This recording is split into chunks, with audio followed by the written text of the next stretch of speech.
for American History, and I'm really pleased to welcome you to our fourth book talk of this semester. In September, we kicked off this season with a lecture by Andrea Ritchie, speaking about her book, Invisible No More, Police Violence Against Black Women and Women of Color. Last month, we hosted Martha Jones, who talked about her book, Vanguard, How Black Women Broke Barriers, Won the Vote, and Insisted on Equality for All.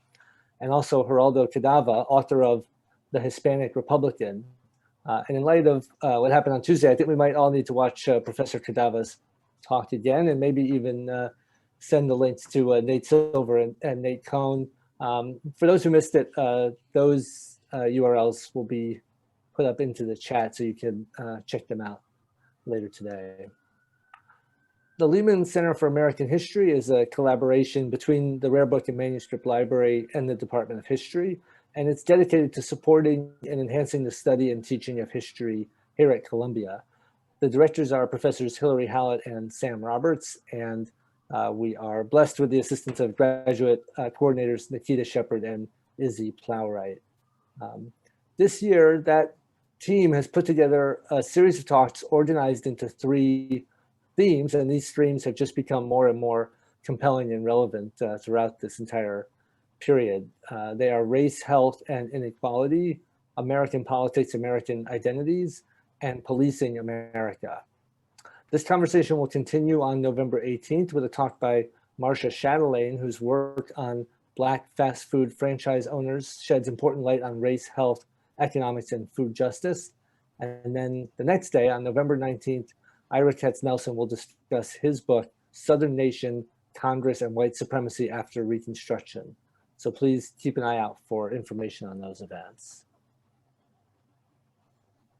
So I'll just pause here and again, welcome people who have joined us. This is the Lehman Center for American History, and today I'm really pleased to welcome Simon Balto, Assistant Professor of History and African American Studies at the University of Iowa. Professor Balto's work on policing Black Chicago charts the paths by which African American communities have come to be both over-policed and underprotected by urban police forces. Shifting the lens from the explosion of mass incarceration that occurred after 1970, Balto argues that Chicago's carceral machinery had largely developed during the previous 50 years from 1920 to 1970. And I'll just pause and note that we are now 50 years past 1970, so we can think about these 2 50-year chunks of history, or perhaps we don't want to talk about periodization at all. But this book is bookended by the Chicago race riots of 1919 and the execution of Black Panther leader Fred Hampton in December 1969. Professor Balto has written a really harrowing but quite necessary book, and so please join me in welcoming him to the Lehman Center for American History. Thank you, Professor Balto and all. Hey, thanks, Ty. Thanks, Nikita. Thanks to everybody with the Lehman Center for the invitation to join you all today. I guess it's good to have something else to do right now than just obsessively doom scroll on Twitter. So yeah, thank you very much for the invitation. So, you know, with this book, I think because of the world and the country in which we currently live, I think it's probably more prudent to talk more about how the book can help us make sense of the present moment, rather than be talking about sort of the rote mechanics of the book. And I'm happy to talk about the mechanics of the book more in depth in Q&A, but I don't think that that's probably the best use of my time right now. So what I want to do, rather than, you know, talking a lot about process or source base and so on and so forth, is just kind of talk a little bit about the book from a broad perspective, but talk more so about what I think is important about the book in terms of making sense of the current moment in time. So as Ty said, you know, the book is bookended on the one end really by the 1919 race riot in Chicago, and then on the other end, the murder of Fred Hampton by the Chicago Police Department and the FBI in December of 1969. And there's a little bit more beyond the murder of Hampton. The final chapter is actually about the ways in which Chicagoans, primarily Black Chicagoans, but also allies of the Black Freedom Movement, and other, and civil liberties groups and so on and so forth, mobilized in the wake of the assassination of Fred Hampton. And so I think that, it's useful to maybe talk a little bit about why that bracketing happened and why I think it's important. So I guess taking it backwards to taking those in reverse order, thinking about the back end of this chronology is important. And it's important in a way that Tide gestured towards, but just to kind of flesh that out, when I started working on this project, like the earliest iteration of this project, or I guess the ancestor to this project, was a master's thesis on the city of Milwaukee and its police force and its relationship to Black Milwaukee, that began in 2008. And my work on Chicago itself began in 2010. And so the reason that I bring that up is, I think it's useful to think about what the literature on mass incarceration and policing looked like at that time. So, if we take 2010 specifically, that was really a watershed year for kind of studies of what people call the carceral state. 2010 was the year that, seminal texts by, Khalil Muhammad, Michelle Alexander's The New Jim Crow, Heather Ann Thompson's Why Mass Incarceration Matters in the Journal of American History. Like, if you go back and look at the topics or the products that were released in that year, that were published that year, it was really, really an important kind of pivot point in the ways that historians and journalists like Alexander, legal scholars, I suppose, like Alexander, we're talking about mass incarceration and its various component parts. But one of the things that I was struck by when I first, was beginning graduate school and trying to kind of figure out the parameters of this project was that even when people were writing about, mass incarceration through a historical lens, very little of it was about policing. And really, what a lot of the literature seemed to revolve around and hinge upon were the war on drugs, especially, and to a much, much less extent, the war on crime began in the mid 1960s, pardon me. And, why I kind of close the book where I do is I wanted to really kind of paint a picture of how that narrative about the war on drugs and the war on crime transforming American policing actually doesn't really hold up if you look at kind of the ways that policing transformed at a local level in the decades before that. That if you look at the Chicago Police Department, say in the early 1960s, before the war on crime even starts, let alone the war on drugs, the Chicago Police Department in the early and mid 1960s enjoys fairly widespread bipartisan support, is very well funded relative to other institutions within the city, enjoys, basically seemingly limitless power to stop and frisk and harass and enact violence upon people, particularly Black communities, as well as other communities of color in the city. And, like if we look at kind of the experiences of being policed within the city of Chicago, when people were talking about the experiences of being policed, it looks and sounds a lot like people's experiences of being policed today. And so, I was really struck by the ways in which the narrative about the war, the drug and crime war is really, having a transformative impact on policing don't seem to really hold up. Because they treat police departments as just kind of empty sponges that federal initiatives are soaking with like new strategies and so on and so forth, and it just doesn't fully hold up. So that's kind of why I ended where I did, was I wanted to kind of think about, well, what does policing look like prior to these supposed transformations, and how do we get to that point? And then thinking about the other end of this arc, as I was doing a lot of research, I didn't really have a clear sense of where what became this book would begin, right? I mean, that I didn't go into it necessarily with any sort of artificial assumptions about what I would find in the archive. And the reason that I really begin the book where I do with the 1919 race riot, but more generally with the context of the first Great Migration of African Americans into Chicago in a really, really substantial way, is that it's with that early Great Migration that you begin to see some of the experiences of being policed in really racialized and racist ways. You begin to see these things emerging. And the reason that they're emerging is because as the Black population increases in Chicago, you get a lot of policymakers and police administrators who begin to kind of pivot their attentions towards the Black community as being kind of a uniquely problem population. And the race riot in particular is a very striking moment because, you know, during the riot, we see Black people who are talking about how they can't depend upon the police to protect them from white terrorist mobs.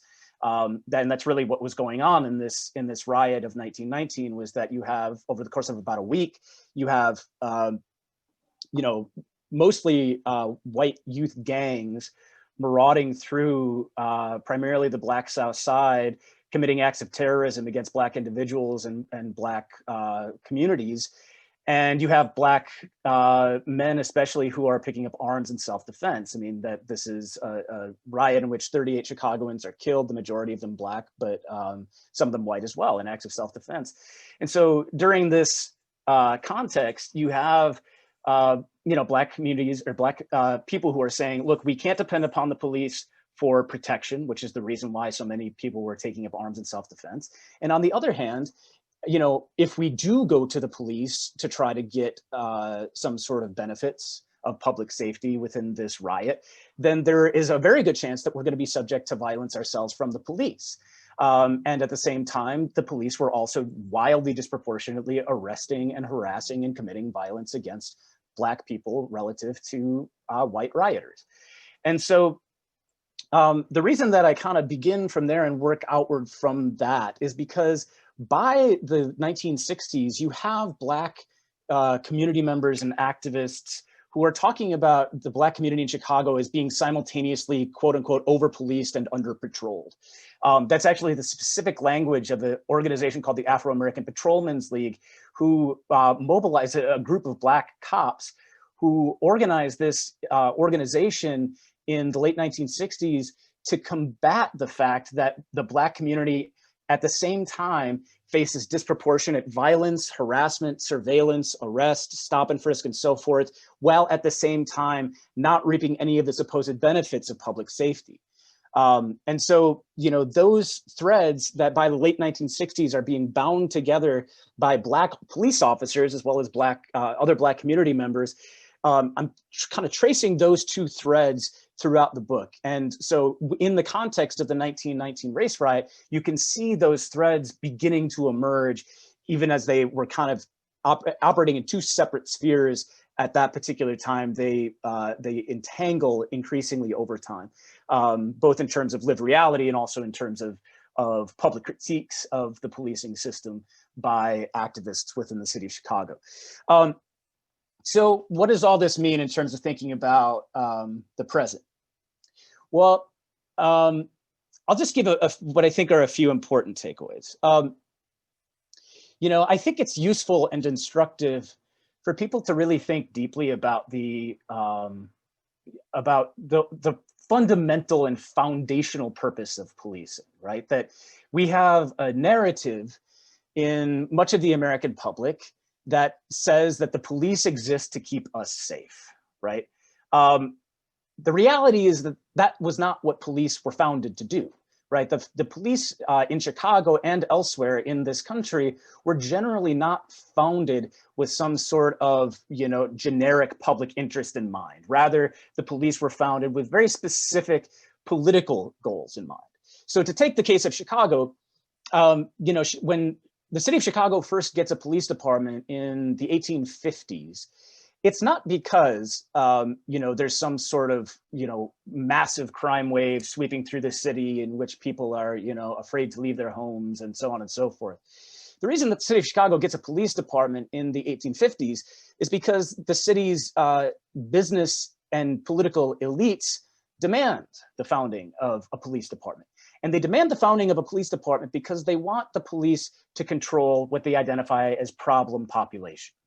Those problem populations at that point in time are primarily European immigrant groups. So especially Germans and Italians who, are doing things like, drinking when, political elites don't think that they should be, and they basically enact a Chicago Police Department in order to regulate the social behaviors of these immigrant groups. And the secondary purpose of the police department in Chicago is to try to crush labor militancy, right? To break up strikes, to suppress, any sort of worker radicalism and worker activism, is really central to why the Chicago Police Department exists in its early years. And so, if you think about those two things, right? Think about the fact that the Chicago Police Department was founded primarily to control, suspect populations or those deemed to be kind of problems, simply because other people just didn't really trust them in terms of their ethnic origins and cultural habits. You have that as a fundamental fact on the one hand, which we can just basically say Chicago Police Department was founded in part to preserve ethnic and racial hierarchy. And on the other hand, the Chicago Police Department was founded to preserve class hierarchy and to protect capital. If we take those two things together, I think you can make a pretty strong case that that's in a large part still what the police do. And so if we think about the police in the United States in the year 2020, really, really subjecting Black and Indigenous and Latinx and queer and other, impoverished populations to, to disproportionate harassment and violence and arrest and surveillance and so on and so forth. That's kind of what they've always been intended to do, right? Whether people want to admit it or not, that was really what the police in Chicago were founded to do.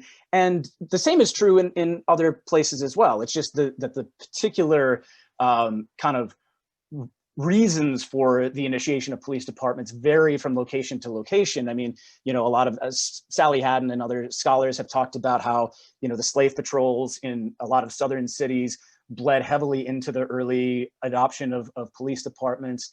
Adam Malka wrote a book about Baltimore that basically talks about how the Baltimore Police Department emerged out of white vigilantes being charged by the city or empowered by the city to regulate the behavior of free Black people in that city. I'm just reading Jonathan Wells' new book, The Kidnapping Club, that talks about how the New York Police Department, in its early years was really complicit in basically aiding in the re-enslavement of enslaved people who had escaped to the city of New York, and also aiding in the capture of free Black people and sending them into slavery in the South.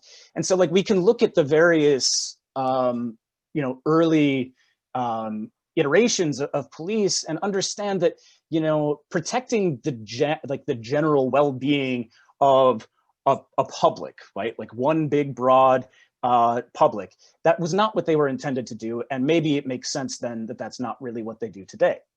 The second thing that I think is very much related to that is that,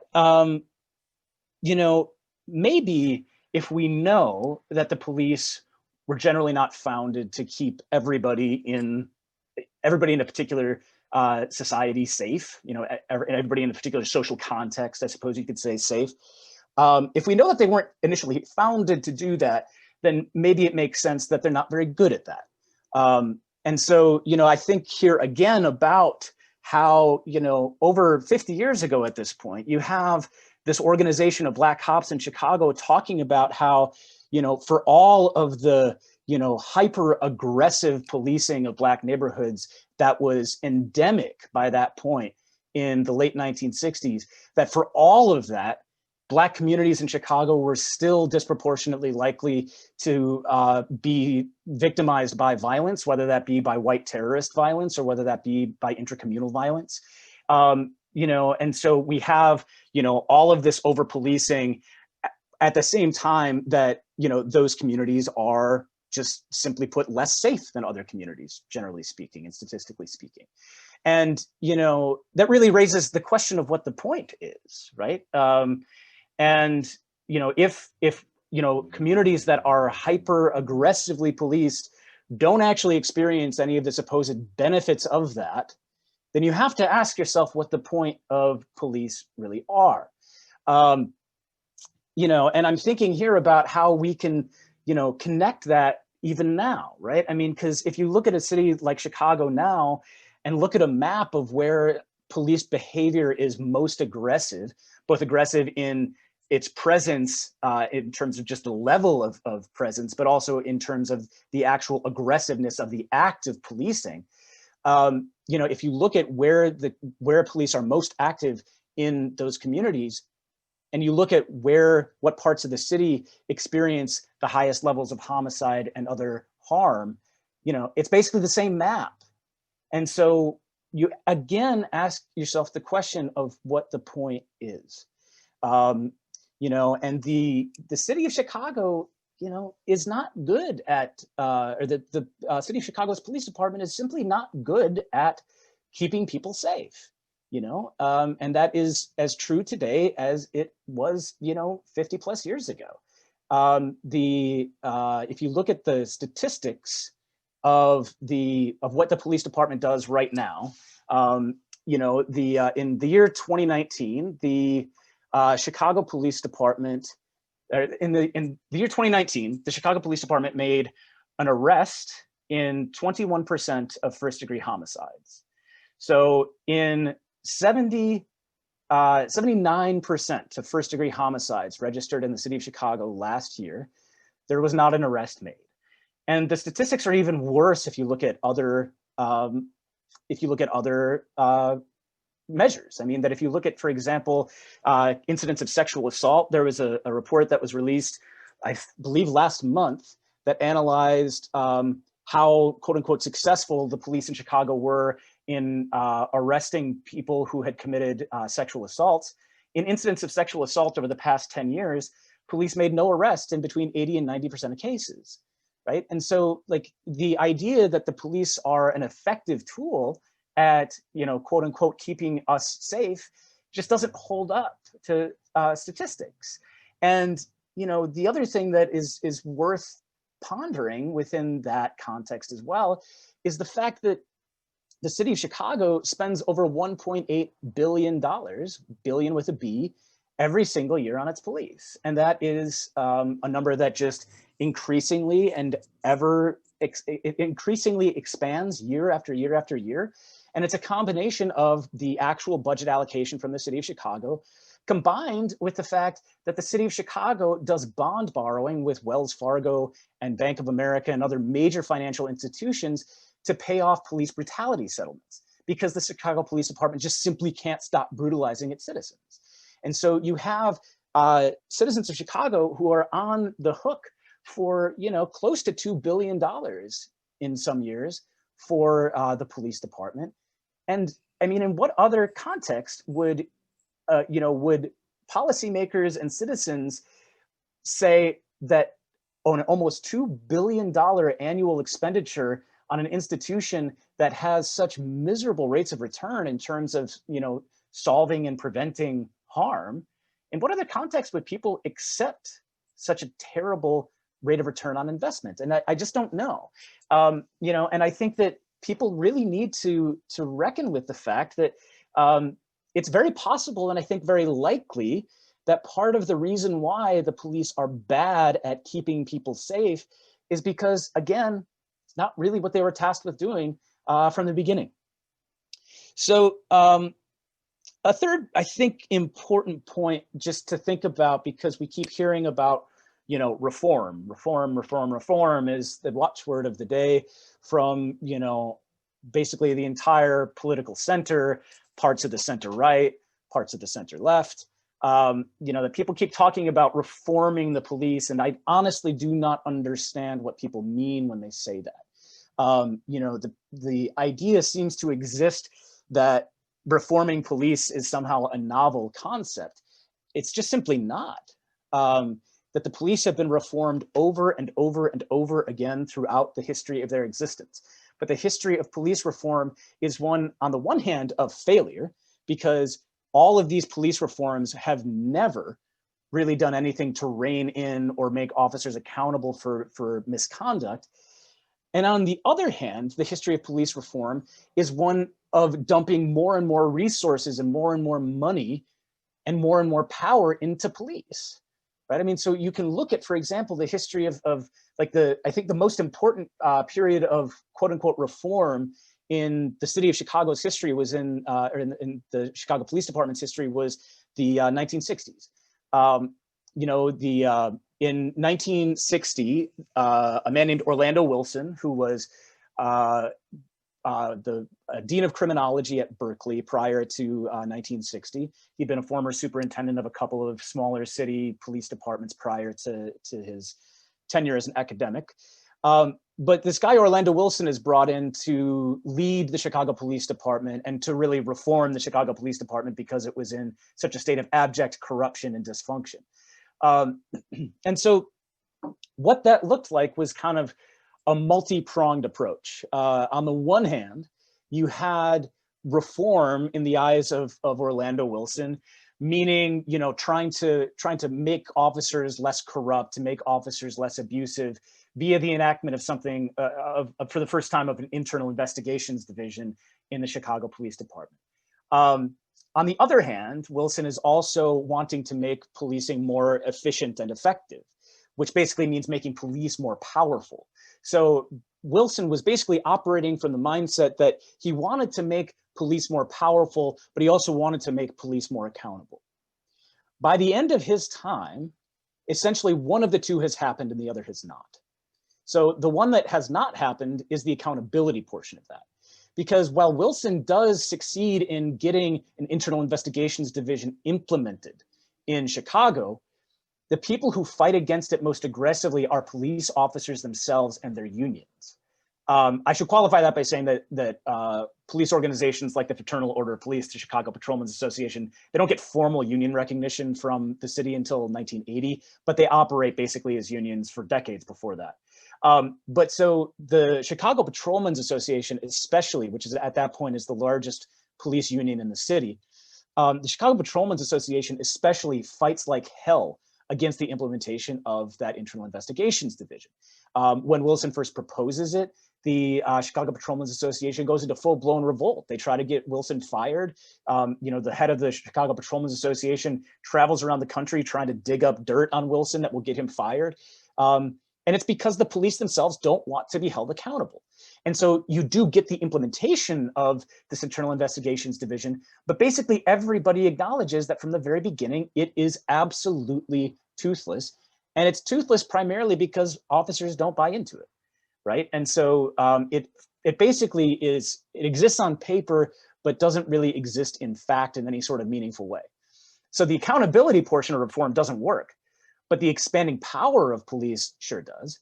That under Wilson, you get the implementation of police reforms that are, that include the formalization of stop and frisk within the city. Wilson even does his own political lobbying to get stop and frisk recognized as a legitimate constitutional task by the Illinois State Supreme Court. This is before the United States Supreme Court essentially does the same.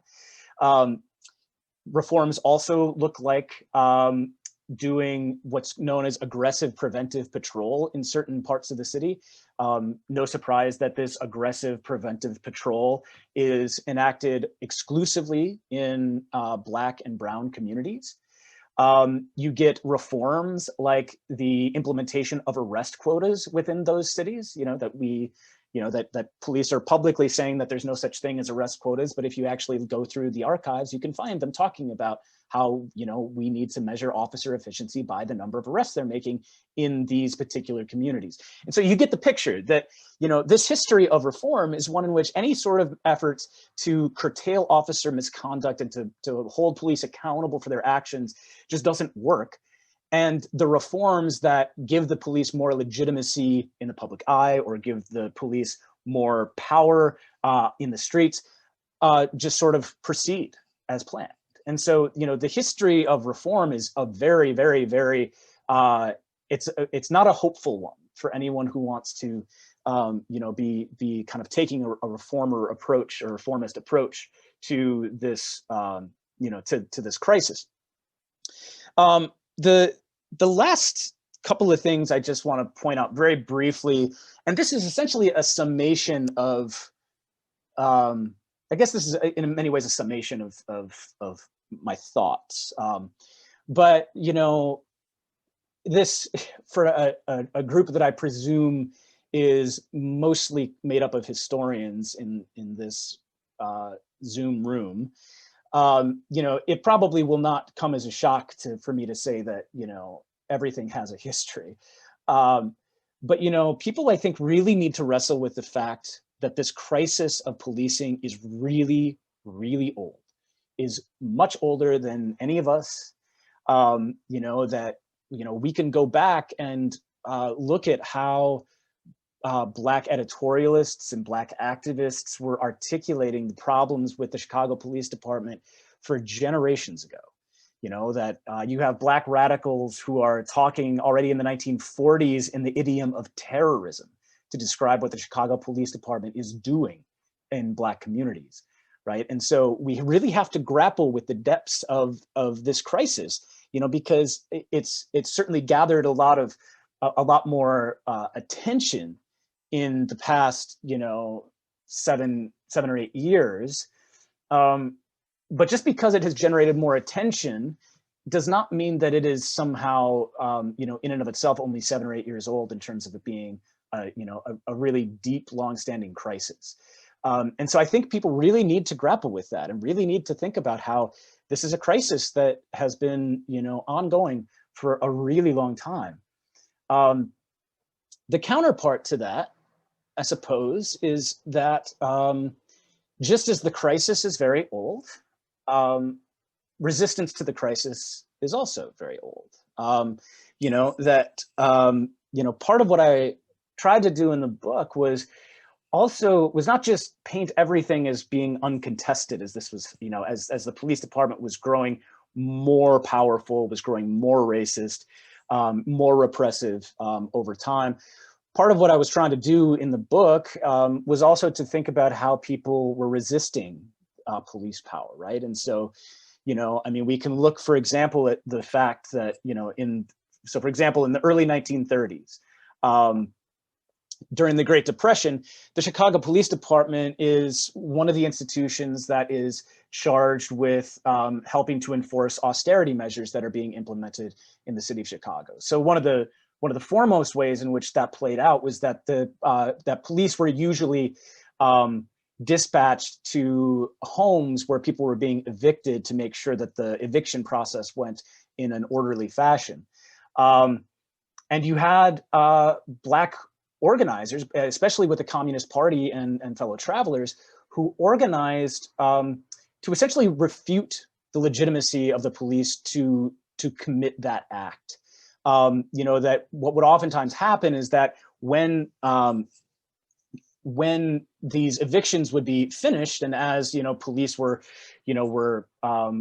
police and the other members of the evicting parties were leaving, you would have people that would descend upon the home after it's been emptied of its belongings. They would move all of the person's belongings back in, basically saying that the eviction process was illegitimate. And then you would have police that would fly back to the scene, and you would oftentimes have these result in really, really tense confrontations that oftentimes resulted in police violence. And so, you know, for example, you know, there's an incident in I don't recall exactly what year, but maybe 31 or 32, in which in one of these instances, police end up killing 3 Black men in one of these confrontations. And in the aftermath of these killings of these activists by the police, you have tens of thousands of Chicagoans that march in the streets in protest of police violence. You have people burning the mayor of Chicago in effigy in protest of police violence. and we can trace these, it's not just, a one-off event in the 1930s. I mean, we can look at, when Chicago is having its civil rights era in the, from the mid 1950s to the 1960s, the necessity of police protecting Black people from white mob violence, which was an ongoing problem in post-war Chicago, the necessity of the police protecting Black people and Black property from white violence becomes a really core grievance of the early civil rights movement in Chicago. Later in the civil rights era in the city, trying to get a police civilian review board and do other things to make the police more accountable for violence and harassment becomes an important claim that that activists are making. We can look further on into the Black Power era and its aftermath in Chicago, where one of the mobilizations in the aftermath of Fred Hampton's assassination that I mentioned earlier is that what was left of the Black Panther Party in the wake of the Black Panther Party in Chicago in the wake of Hampton's assassination, the remaining kind of core of the party, which was decimated by Hampton's assassination, links up with more than 100 organizations representing, the Latinx community, the indigenous community, poor white communities, faith communities, and so on and so forth, link up with more than 100 other organizations to try to push a movement for community control of the police in the early 1970s. It doesn't work. It doesn't work for, kind of just complicated, not even complicated, just sort of, I guess, mundane bureaucratic purposes involving ballot initiatives and so on. But, when this movement for community control was going on, the ways that people were talking about the police were very reminiscent of the ways that that people who are maybe not abolitionists today, but people who are calling for the defunding of policing today, it's very, very reminiscent of that. That part of what the community control initiative looked like was also calling for what we would today identify as a radical defunding and redistribution of police resources into other social goods. At that point in time, the police department's budget had grown to over $300 million annually.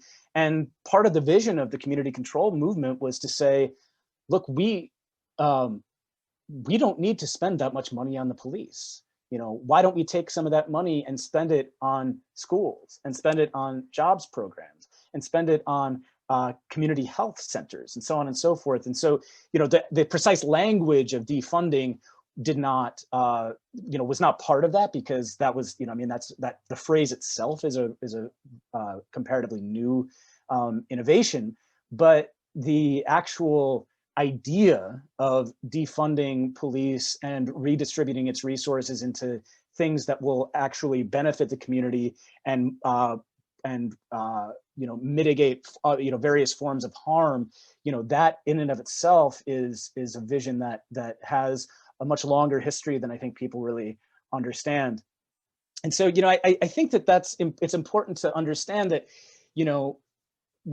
especially what we have been, going through and bearing witness to, and probably participating in the year 2020 is unprecedented in its scope and its scale in terms of the level of involvement, by people out in the streets, in cities and rural areas in the United States and other parts of the globe, protesting against police violence against Black communities and against other communities of color.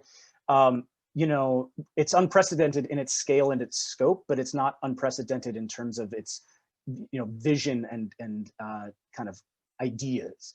And so I think it's important for people to understand not only that this crisis has a much deeper history, but also that, the resistance to the crisis has, a much deeper history as well.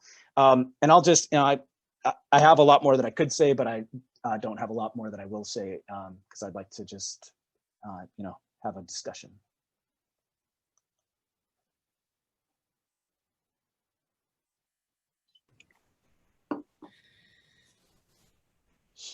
Dr. Balto, I want to start by saying such an enormous thank you for a very thought-provoking exposition of how this history that you've written really ties into urgent contemporary issues that we're grappling with today that, as you've pointed out so eloquently, are not in any way, shape, or form new. So my name is Nikita Shepard. I'm the graduate coordinator at the Lehman Center for American History, and I'm going to help facilitate a Q&A. We've got a solid half hour or more left, and I'd love to hear the thoughts of a lot of people here. Since we've got a reasonably sized group, if people would like to voice their own questions, then we're happy to invite you to do that. So feel free to use the hand raising function or to turn on your camera and just wave and get my attention. You can also send me a direct message. I've got a lot of questions too, but I noted that Eleanor Stein has also posed a question in the chat. So Eleanor, if you would like to voice that question yourself, feel free to go ahead, or I can read out the question that you've articulated about Fred Hampton.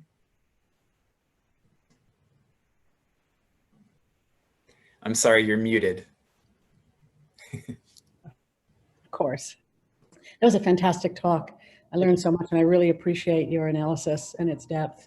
My question is, as a person who happened to be living in Chicago in 1969 and working at the Students for Democratic Society's national office, which was down the road from the Chicago Panthers office. And of course, we knew Fred, we worked in concert with him. We had fights and makeups along the way with him. And I wonder if you see his execution as a qualitative escalation from what you've described so clearly as a pattern of control and containment of the African-American community to a strategy of actually targeted political assassination of leaders of the Panthers and other leaders of the Black movement. So how do you've referred to it, I just wonder how do you place it in that continuum? Yeah, it's a great question, and it's one that I think about a lot. I mean, a peek behind the curtain is that actually when I started graduate school, I was really I had been living in Chicago before I went to graduate school, and I went to graduate school kind of wanting to do a project on Fred Hampton, and for a variety of reasons ended up doing this other project instead. But I'm actually turning back to that original interest now, and one of my next projects is a book on Fred Hampton.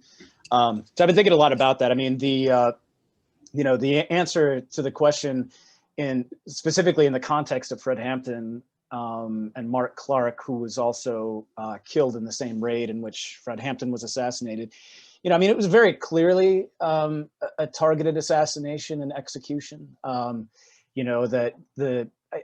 don't even think that really can be, I mean, I know that there are still people who will dispute it, but I don't really think that there's a credible way to dispute it, just looking at kind of the mountains of evidence that came out in the days, weeks, months, and years after the assassination. I mean, Hampton was drugged and was shot execution style in his bed while he slept beside his pregnant girlfriend. And so I think that that's very clearly a targeted assassination, for which a variety of entities are responsible. It's the Chicago Police Department, it's the FBI, and it's also the Cook County State's Attorney. I do think that there is, it's part of a broader pattern, to be sure, of more targeted, just targeted, concentrated violence against, particularly against organizations that were identified by various governmental levels as being, particularly radical and militant. And the Panthers are obviously the group that stands out in this. I mean, you're talking about dozens of Panthers who lost their lives to state violence, in a shockingly short period of time, and I think that people should be thinking about the fact that, it was only 4 days after this horrifically violent raid on, that resulted in Fred Hampton's assassination, in which, police officers fired nearly 100 shots into the apartment where Fred Hampton and Mark Clark were murdered. Only 4 days later is when, the infamous Los Angeles Police Department raid on the Panther headquarters there takes place, right? I mean, and which again is just it's just shockingly extreme police tactics used against this freedom organization, right? And so I don't know how you can see it as anything. I don't know how you could see it as anything beyond or anything besides kind of a large pattern of escalating violence by the state against leaders of the Black freedom movement that takes place during this time period. Next up, we have a question from Dr. Samuel Roberts, who's our co-director here at the Lehman Center. Hey, Simon, thank you so much again for your talk and for your work. It's a fantastic book and much needed in the literature as well. And thank you so much for joining us this afternoon.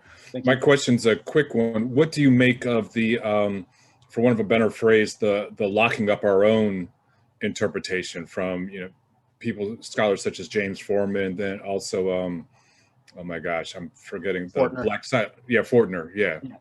How does that fit in? I don't really buy the Black silent majority thesis by Fortner.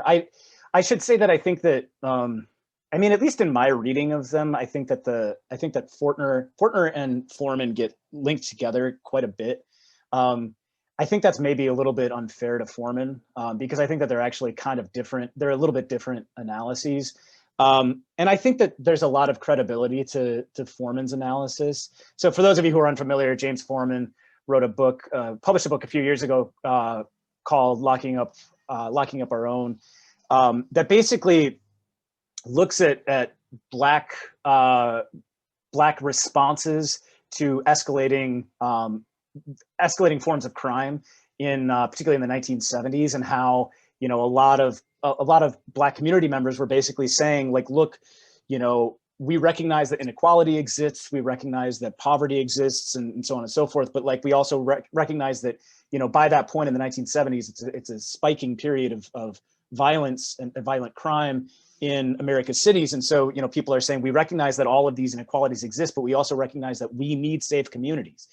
And so, in Foreman's analysis, that leads to a number of initiatives that kind of help to construct the building blocks of mass incarceration in America, but Foreman, I think, makes a really important caveat and nuance that I think is not as present in Fortner's analysis. And what Foreman basically says is, look, people were saying we need more policing, but we don't only need more policing. Foreman's thesis is basically that, that a lot of Black community members were basically saying, we need police right now to keep our community safe, but we also need investment in the community to make sure that people have the things provided for them that would presumably mitigate, the reasons why, violent crime is escalating during this period. And so, like, Foreman calls it an all of the above approach to trying to enact community safety that basically blends short-term efforts at policing and punishment, to reduce violent crime, while at the same time pairing that with longer-term visions of social investment that will lead to reductions in harm over the long haul. And so, I think that's, I see that play out. I see that dynamic play out in a number of community organizations in early 1970s Chicago. You do have some community members who are just straight up like, we need more police and we need more punishment. But I think that, the more prominent organizations that were arguing for an enhanced police presence in the community in the early 70s were doing things that look a lot like what Foreman describes, in that, they're basically saying, we need the city to invest, to reinvest in various social goods that will help people, over the long term. Well, in the short term, we do need more police because, by that point in time, Chicago is approaching 1,000 murders a year, and so people are saying, look, there has to be some short-term solution, but, policing, generally speaking, was not the only solution advanced. And so, yeah, I think that there's some traction to what Foreman says. You know, I wouldn't spin the thesis out probably quite as far as he did, but I think that there's a lot of traction there. Thank you. And again, thank you for your talk and for the book. Thank you. Thank you. And thank you for the invitation. So we've got a question from Ashley, and then I also see Jeffrey's hand up. Just before we get to the two of you, I'm going to throw in a quick question of my own, which is about Chicago as a case study in relation to some of these broader national patterns.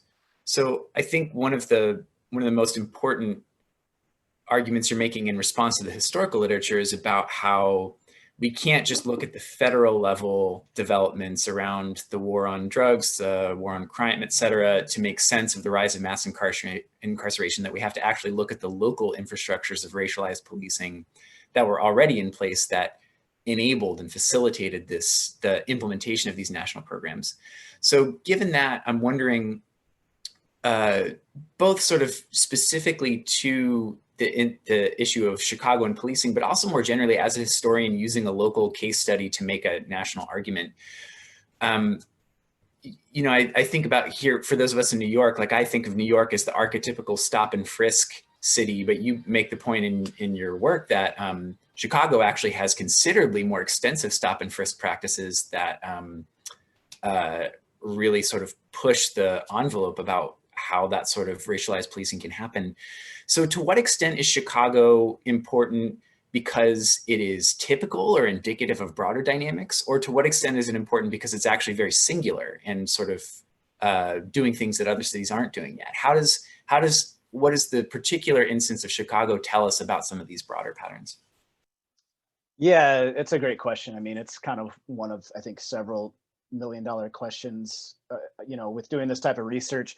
You know, the answer, I think, is, you know, I think, and part of the argument for why local institutions matter is, you know, that we need to take like actors on the ground seriously in terms of how they're going about constructing institutions, how they're going about experiencing institutions, and so on and so forth. You know, but I don't want to say that Chicago is like, I don't want to say that Chicago like it has a causal effect on things elsewhere across the country. I also don't want to say that it's atypical of other cities. I think that there are certain things about Chicago that make it, you know, that make what happens happen at kind of different speeds and different periods. I mean, like Chicago, for example, is very unique in terms of the levels of corruption within the police department and the politicization of the police department. And a lot of that has to do with the kind of singular durability of the democratic machine in Chicago and how corrupt the democratic machine is in the city, and what the effects of that are on the police department. But in terms of like the operations of the police department, I mean, you know, this is one of the cool things about doing this work. I guess cool is the wrong word. One of the intellectually exciting things about doing this work at this particular time is that a lot of other young scholars are doing it as well. And so, you know, if you read the work of, you know, some other folks who are doing this type of stuff, I mean, so for example, if you read Max Felker-Cantor's book on Los Angeles, you know, you can see how a lot of these dynamics are playing out, you know, kind of along a similar chronology, if not at exactly the same time. So for example, escalating levels of stop and frisk, the increasing racism of the police. You know, like you can see these various things happening, the politicization of the police in terms of, you know, becoming kind of political lobbying units of their own. You can see these things playing out kind of roughly along the same lines. And the reason that I bring that up is because, you know, I think that people need to understand that there's no like federal policies that guide. There's very little in the way of federal policies at that point in time that's guiding how any of this is happening in terms of how policing is changing over time and so on and so forth. But rather that, you know, policing kind of changes in waves over its history. And it's primarily because like police administrators and officials and criminologists and so forth are kind of in an ever evolving conversation amongst themselves about what it should look like. And so, you have really kind of powerful police officials like William Parker in LA in the 1950s, Orlando Wilson in Chicago in the 1960s, who are kind of engaged in an ever-going conversation about what policing is going to, what works and what doesn't work when it comes to policing, and so on and so forth. And so, I think that you can look at these various cities and understand how, there's going to be local rhythms that make various places a little bit different from one context to the next in terms of when things happen, in terms of precisely how things play out.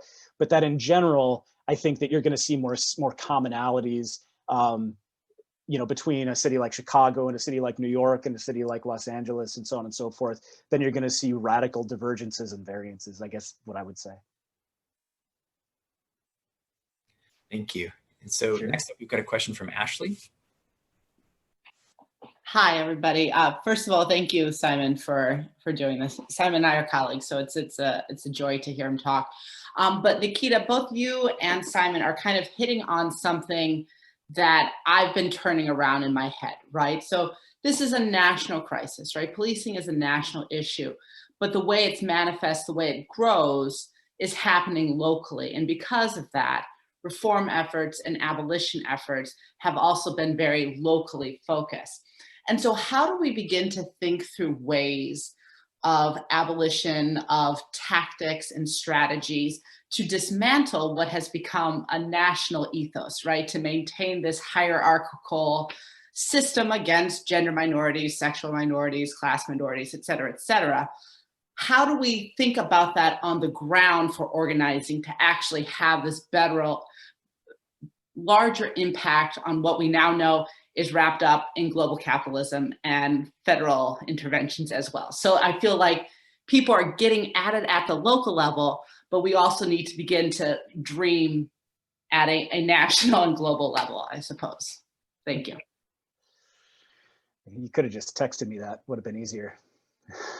No, I mean, that's another great and I think really important question. I mean, the very cheap answer is that I don't fully know, because I do think that organizing is happening on a local level for a particular reason, right? I mean that federal intervention is just unlikely in any sort of meaningful way, and also not likely to be particularly effective, I don't think. I mean, because that's one of the things that when you look at what national thinking about this looks like through the perspective of electoral politics and of elected officials, it's just remarkably uninspiring, right? I mean that, and actually quite similar, right? I mean, if you look at the House Democrats bill that they passed this summer, and you look at the Trump executive order, and you look at the Senate Republicans' response to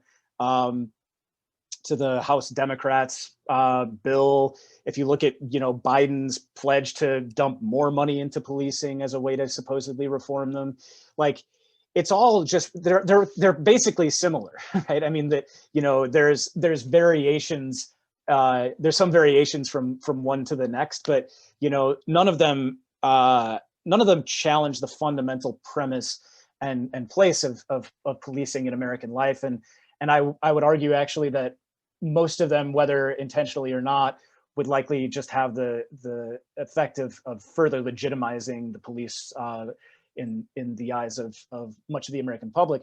So I don't think that I don't think nationwide thinking is going to be particularly effective, at least in the short term, through the lens of electoral politics.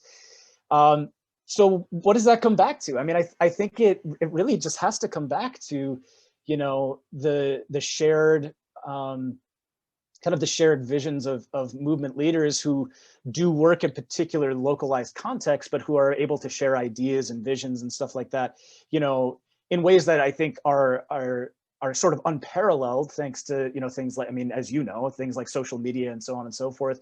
I mean, I think we can look at this in some perspective as already happening, right? I mean, that if we, like if you were to go, like anybody anywhere in the country can go look, for example, at the at the Movement for Black Lives website and sort of see what that vision looks like as it's been articulated by, a lot of particularly young people from all across the country, right? I mean, so that's a national conversation.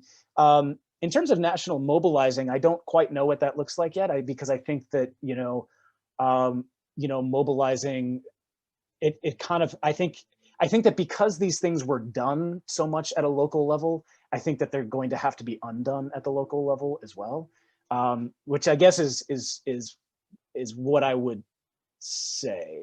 Yeah, that's the best I got right now. Thank you. Next up, we've got a question from Jeffrey, and after that from Colin.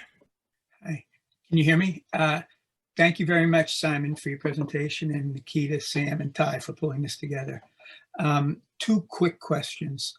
One, in your book, do you discuss recruitment of the police force? And where things like racial preference, family ties, political ties, etc., play a role in reshaping this, because this is one of the areas that people may be able to address, all over. And second, I'm very concerned with how the PBA fits in with the broader labor movement, and how the labor organizations have related to the PBA in Chicago, because Chicago has a rich history of labor organizations. So Yeah. Those two questions. Yeah, thank you for that. Those are both great questions. In terms of the first, I talk about that a little bit in the book. I don't talk about recruitment a ton. I mean, I will say that really until there's no active recruitment of people. There's no active recruitment of non-white police officers until the 1960s in the city. I mean, and prior to that, for example, like in the 19-teens and 1920s, the Chicago Police Department was essentially a jobs program for Irish Americans. That the neighborhood of Bridgeport, which produced a disproportionate number of Chicago's mayors during the 20th century, also produced a disproportionate number of its police officers. And what that led to was that, speaking back to this corruption in the Chicago political machine and the Chicago Police Department that I referred to earlier, this creates a really incestuous relationship between politicians and police officers who come from Bridgeport. So that, for example, I mean, Chicago's most famous mayor, Richard Daley, came from Bridgeport, and both he and his wife had family members who were police, and basically they had tons of acquaintances and familiarities with people who were police officers, and that led them to be both very sympathetic to police officers and sort of an ally of police, including fighting back against accusations of police brutality and harassment and so on and so forth. But it also led to just straight up nepotism, basically, that a big narrative about what it took to be a cop in kind of pre-1960s Chicago was just like, you could be a cop if you knew someone who could get you the job. That even though that's technically not the way that it's supposed to operate, that was the way that it operated in practice. So in terms of speaking towards the diversification of the police department, it's during the 1960s, that's another one of Orlando Wilson's reforms that I mentioned, that under Wilson, that he inherits a police department that has been rightly accused of racism in its hiring practices. And so, in an effort to combat that, he actively recruits a number of African-American officers and a number of Puerto Rican officers. Because, I mean, the growing Puerto Rican community in Chicago is also experiencing really, really awful levels of police racism and harassment during the 1960s as well. And so Wilson recruits a number of Black and Puerto Rican officers to the department, and it doesn't get to like representative levels in terms of people's, in terms of the demographics of the city, but it sure gets more diverse than it had been. The kind of trick to that, though, is that the diversification of the police department, which a lot of organizations had sort of, for a long time, had been posing as a solution to the problem of police racism. You know, people have been saying like, look, if we have more Black cops, we'll have less racist cops. The way that played out in practice, though, was that the institution of policing itself and the institution of the police department itself was racist, right? And so, you know, you have Black officers who, on the one hand, complain about the racism of their fellow officers. That was another reason why the Afro-American Patrolmen's League was founded in the 1960s. But you also have kind of the evidence bearing out that even if you have a more diverse police force, that's not really gonna, that doesn't really have the effect of mitigating the racial effects and racist consequences of the policing system itself. You know, this actually, you know, you have kind of examples of this that you know, go on throughout the, you know, kind of throughout this history. I mean, that you know, during the prior to or during the 1940s in Chicago, there's probably the most notorious cop in the city is a guy named Two Gun Pete Washington. And the reason Two Gun Pete had that nickname was because he, you know, wore these big gaudy pistols on his belt and had a reputation for extraordinary violence, that he, you know, boasted about killing double-digit Chicagoans in the course of doing his job, and he had a reputation for, you know, just pummeling people with his fists while on the job, and so on and so forth. And he was Black, right? And he worked exclusively in Black districts because that was part of how the system worked, was that Black cops at that point in time weren't really allowed to police white citizens. And so, you know, obviously he's kind of a really notable figure, but you know, a lot of people over the course of this time period talked about hiring more police officers of color as being, you know, kind of a balm to the crisis, and it didn't work out that way. Oh, and sorry, I forgot you had a second question. In terms of the relationship between police unions and the broader labor movement in Chicago, it's a good question that I don't really talk about much in the book.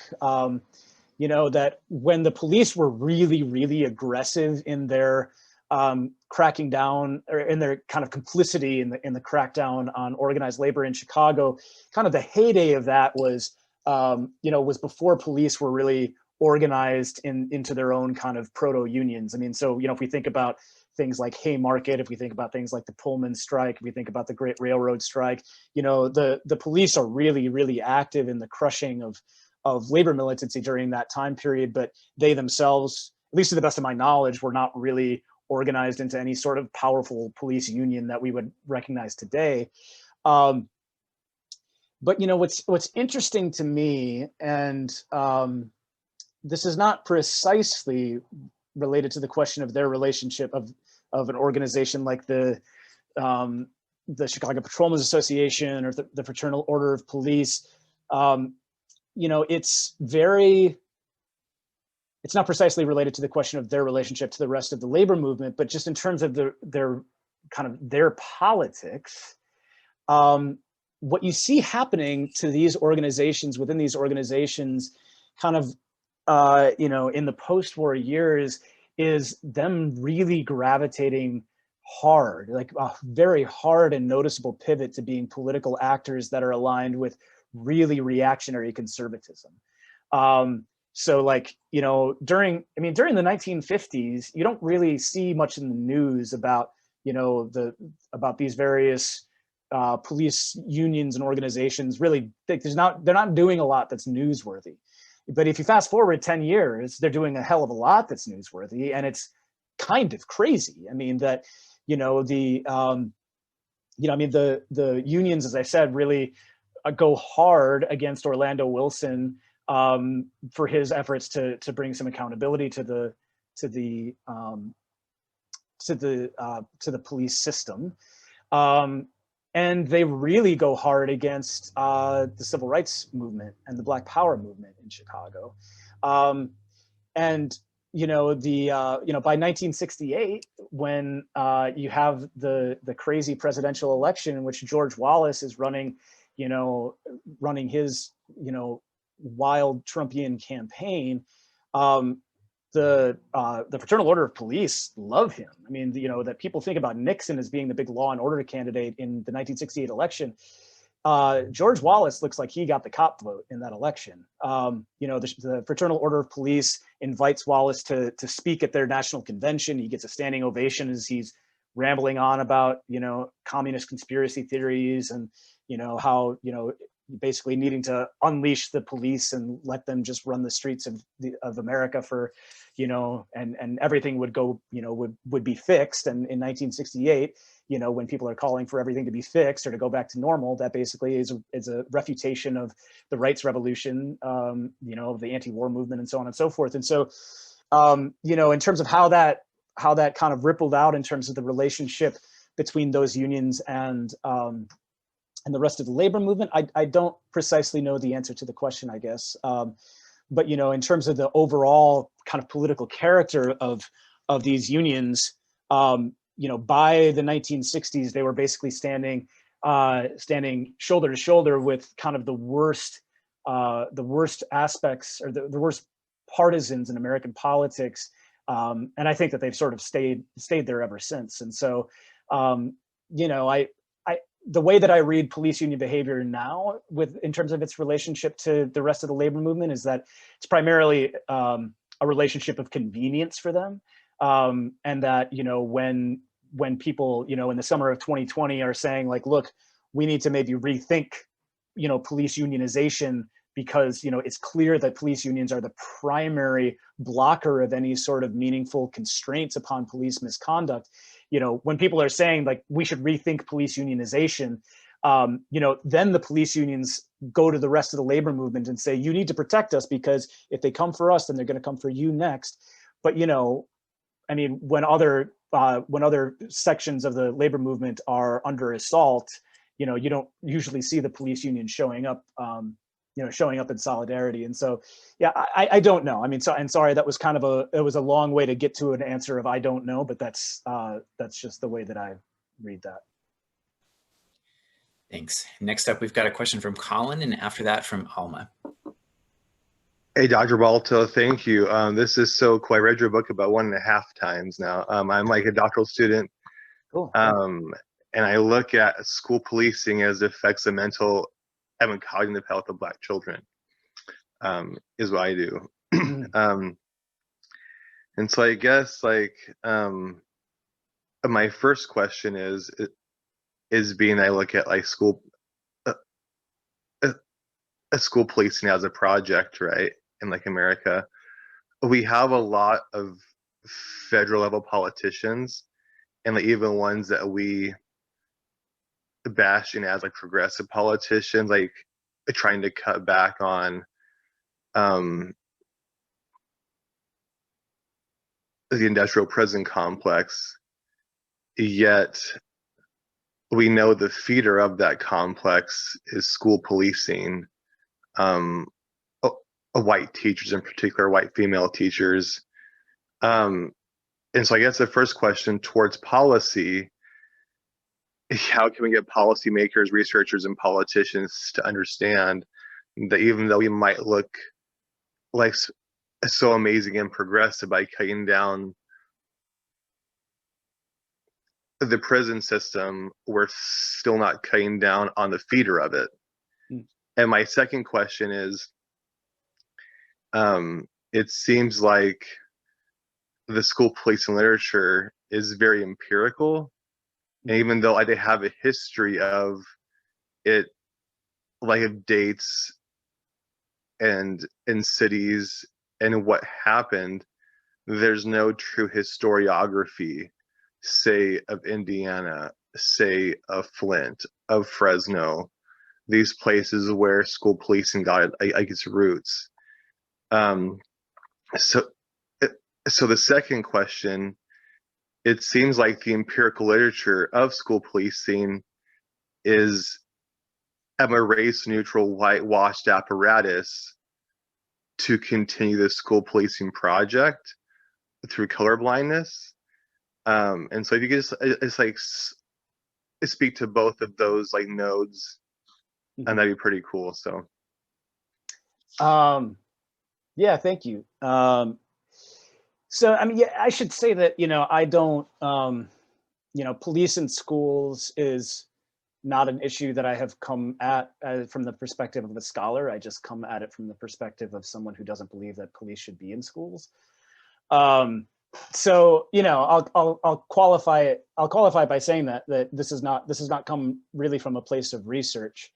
But you know, what I would say is that just in general, coming at it from that perspective of thinking that police do not have a place in schools, you know, like I think back to this, I think back to Chicago, you know, and like, you know, I think about all the money that we spend on police, and that includes police in schools. I mean, so like the Chicago public school system, which is famously cash starved to the extent that Rahm Emanuel closed 50 schools, you know, 8 or 9 years ago or whenever it was. You know, the Chicago public schools are famously cash starved, and yet they are, they pay the Chicago Police Department dozens of $1 million a year to put police in schools, right? And just like thinking about what the you know, what alternatives to that, you know, to that expenditure there could be. I mean, and this is just something that I think is true, you know, true kind of across the across the spectrum when it comes to policing. I mean, like I actually, you know, I woke up this morning and did my, you know, normal you know, Twitter doom scrolling. And I saw a tweet from my friend Andrew Needham, who some of you probably know, who's over across the way at NYU.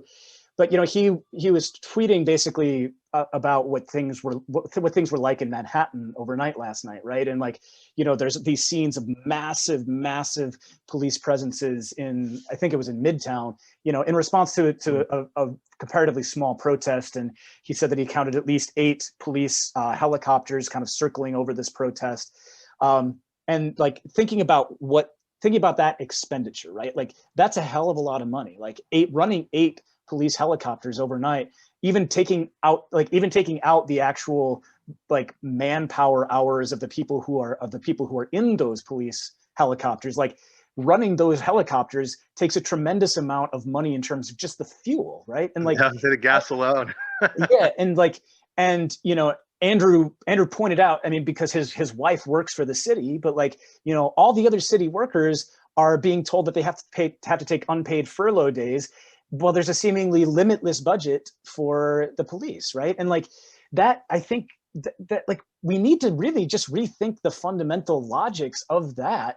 And I think that, you know, you can do that again, thinking about it, you know, from the perspective of schools, right? I mean, that rather than paying the Chicago Police Department to patrol the schools, why don't you pay some social workers and other, you know, people who actually have training in conflict resolution, you know, people who are trained to really identify sources of harm and identify ways of relieving harm. Like, why not invest that money elsewhere? Because like, you know, I just like police don't need to be in schools and should not be in schools. And part of breaking out of that, I think, really rests in just rethinking everything about policing and its presence in American life. So again, that's just my perspective as kind of a citizen rather than a scholar, but that's what I would say. Sure. Thank you. Thank you. And we've got Alma up next, and then we can probably take another 1 or 2 questions before we'll have to wrap up. Thank you, Simon, for this wonderful talk. While I was listening to you, I was thinking about the emphasis that you put about how reform is never about accountability. It's always about just pouring more funding. And I was thinking about some of the current conversation about how there's this idea that if you just bring more technology and you have all this data, this idea of like companies like Palantir, et cetera, right? Just pour more data and policing will become more objective, whatever, you know, et cetera, et cetera, et cetera. And obviously there's the real capitalist interest there, right? Those Palantir is sending and all of their programs and trying to get, you know, all these police departments across the country trying to buy their product, basically. And I was wondering, because you were looking at this earlier period, if you see a similar story, if there is a really similar story about this kind of capitalist interest about increasing funding to police, and that what would it be, right? And to what degree the current moment, right? How does that help us understand this current moment with this idea that just data policing is the future? So that's like my question. And then I haven't had the chance to read your book yet, but I wonder if you're willing to say a few words about the title. I was just thinking about the title of the book, and I thought how, when I think about occupied territories, for me, it's almost always thinking about the Palestinian occupied territories.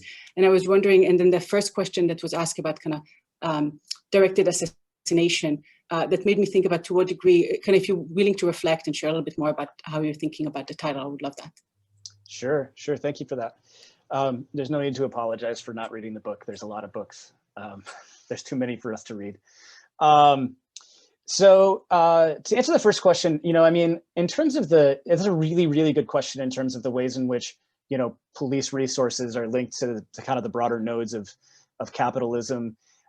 It's not something I really get into in the book because it's not something that I had really seen a lot of in terms of the archives. But speaking to the point about kind of data as being as data as being the cure-all for this system, that's a very old idea, right? I mean, so this was, I know I keep coming back to this period of the 1960s and to Orlando Wilson, but as I said, it's the most critical period of quote unquote police reform in the city's history. And so, part of what Orlando Wilson, like, he's a classic technocrat, and he really is a firm believer in this idea of kind of data-driven policing and, using statistics to kind of direct what things look like. And again, we see the ways in which that manifested, right? I mean, so for one thing, like, that period of time shows how crime statistics are not reliable, because, like, you can see how basically, like, you get all these fluctuations in crime statistics that are then driving police policies, but, like, the police are the one who make those statistics that are then going to drive the policy, right? So it's a feedback loop. And so you have police who in the early 1960s are, radically escalating, the number of times that they're intending to contact people in certain communities, particularly in Black and brown communities. Like, the police presence is much more active, which generates more contact, which generates more arrests. And then police look at that and say, well, look, we're seeing all these arrests in North Lawndale, a community on the west side of Chicago. So if we see all these arrests, then that must mean that we need to, be directing more and more police presence there. And again, it's a feedback loop, right? It just speaks to, like, it's police behavior reinforcing police behavior. And that's kind of that's the evergreen truth about crime statistics and how they shape police behavior, is that, arrests are less a function of they're less telling about criminal behavior than they are about police behavior, right? I mean, that's just kind of the fundamental truth of crime statistics. So yeah, I mean, data-driven policing, I mean, and I know we're running out of time, so I won't go deep into this, but, like, or I guess we're past time, but the ways in which that, like, data is used in really racialized ways, in particular, becomes clear during that time. So, like, there's I was out in Berkeley. Orlando Wilson's papers are housed at Berkeley. And when I was out there looking through his papers, there's a really startling document that I found that was a memo that circulated within the police department, kind of upper administration, I think it was around, like, 1964, that used predictive modeling of demographic changes in the city, in particular, an increased projected migration of young Black people into the city over the course of the remainder of the 1960s. And they just simply used that to predict that there would be an equivalent rise in crime. And they used that to make an equivalent budgetary request to the city for an increased budget to hire more officers, right? So, they're basically saying, we're going to get X number of new Black people coming into the city over the course of the next few years. that means that these people who we know nothing about other than the fact that they're Black are going to lead to an increased level of crime. And therefore we need to have an increased police budget so that we can hire more cops, right? So it's like, it's data that, you know, it's data about stuff that hasn't even happened, right? I mean, it's really quite shocking. And in terms of the title is very shamelessly stolen from James Baldwin, who wrote an article in The Nation in 1966 called "A Report from Occupied Territory" that was very much about policing in Harlem and the Black experience of being policed in Harlem. You know, and Baldwin talked about how, you know, the police within Harlem act as an occupying antagonistic force to the residents of Harlem, you know, and basically function in a lot of ways as an occupying army. And, you know, it's really striking that this language became actually pretty commonplace in the late 1960s. I mean, you know, you have the Panthers that talk about the police as being occupied forces and about policed Black communities as being occupied territory. Angela Davis talks about it in the late 1960s. And you even get like very unexpected sources adopting this language. I believe it was the International Association of Chiefs of Police that wrote a report about the Chicago Police Department that said that, you know, that a lot of Black citizens of Chicago, you know, say that they experience the police there as though it were an occupying force.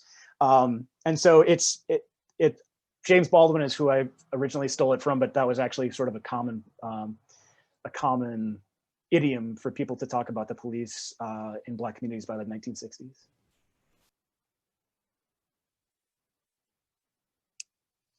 Sorry, we're going to take one last question from Anne and then we'll wrap up.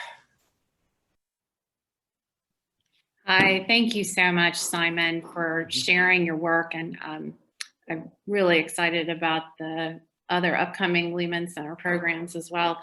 My question, I plopped into the chat, really. I just am wondering, you know, with regard to reform and reforms that haven't worked, you know, what gives us hope that the kinds of systems and institutions that have been set up can fundamentally change? And are there things that are going on now that do give you hope that fundamental change can actually take place? I'm, you know, just recently made aware of the collaboration between Noble and John Jay College of Criminal Justice, and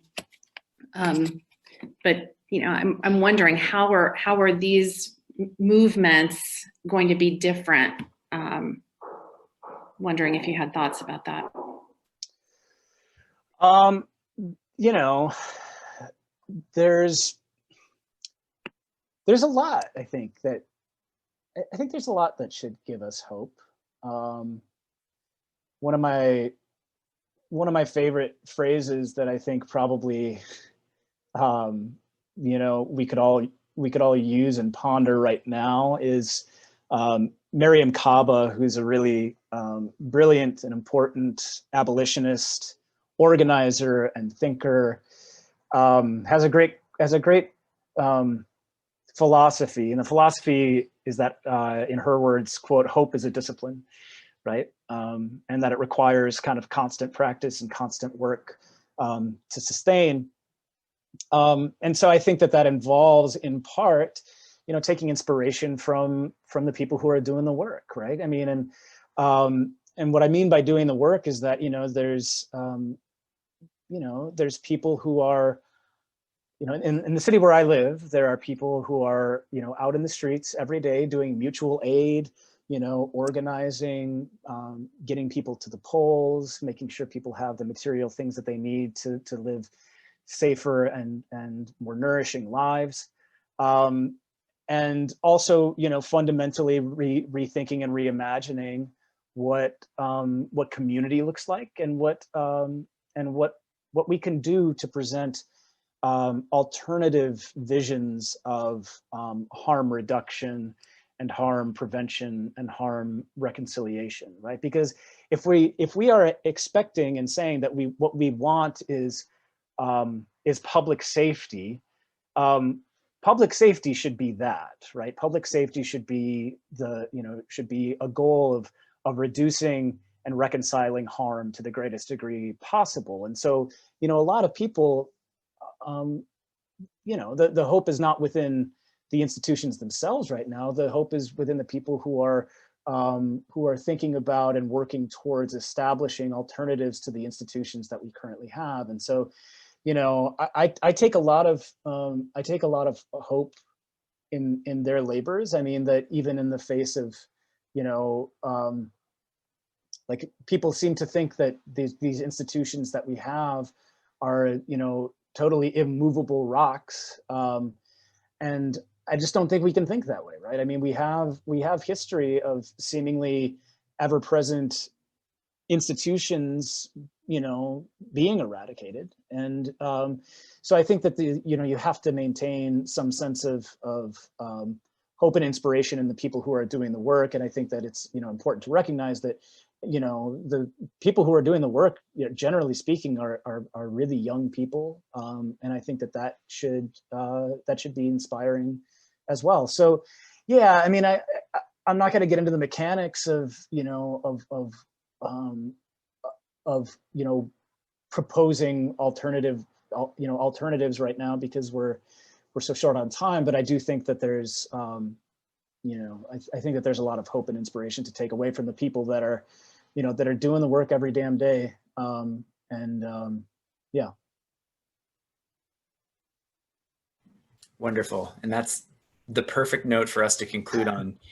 I want to join all my colleagues from here at the Lehman Center for American History in thanking you, Dr. Balto, so much for a really powerful book, a really informative and provocative talk, and a lot of food for thought for all of us in our scholarship, in our activism, in our teaching, in so many levels of our lives. And just to remind everybody that no matter what happens in the next day, week, etc., with the election, that this is going to be a perennial issue for us. This is obviously, as you pointed out, something that neither Democrats nor Republicans on the national level have proposed any effective solutions for, and that it's going to require all of us in our local communities, as you pointed out, organizing in whatever ways that we can.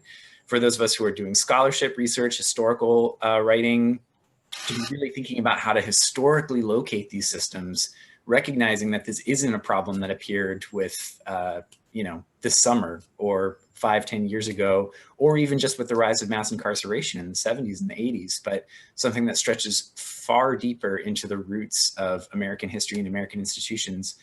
And it's going to require all of us to take effective steps to organize against it and to create a different world. So again, thank you so much, Dr. Balto. Thank you, Simon. For coming. Thank you all. It was a pleasure. Great talk. Thanks. Appreciate you all. Thank you so much. Yeah, Be really safe. enjoyed it. Thank you. Yeah. Thank you all. Take care. Take care, everybody.